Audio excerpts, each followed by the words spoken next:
There once was a Velveteen Rabbit, and in the beginning he was really splendid. He was fat and bunchy, as any rabbit should be. His coat was spotted brown and white, he had real thread whiskers, and his ears were lined with pink satin.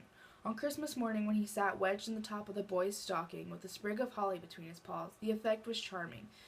The boy loved him for about 2 hours, and then aunts and uncles came to dinner. There was a great rustling of tissue paper and unwrapping of parcels, and in the excitement for looking at all the new presents, the Velveteen Rabbit was forgotten. For a long time he lived in the toy cupboard or on the nursery floor, and no one thought very much of him. He was naturally shy, and being only made of velveteen, some of the more expensive toys quite snubbed him. The mechanical toys were very superior, and looked down upon everyone else. They were full of modern ideas and pretended they were real. The model boat, who had lived through 2 seasons and lost most of his paint, caught the tone from them and never missed an opportunity referring to his rigging in technical terms. The rabbit could not claim to be a model of anything, for he did not know that real rabbits existed.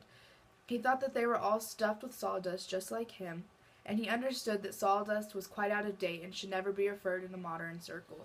Even Timothy, the jointed wooden lion, who was made by the disabled soldiers, and who should have had a broader view, put on airs and pretended he was connected with government. Between them all, the poor little rabbit was made to feel himself very insignificant and commonplace. The only person who was kind to him at all was the Skin Horse. The Skin Horse had lived longer in the nursery than any of the others.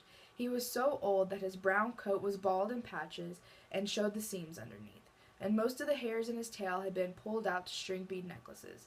He was wise, and for he had seen a long succession of mechanical toys arrive to boast and swagger, and by break their mainsprings and pass away, and he knew that they were only toys, and would never turn into anything else.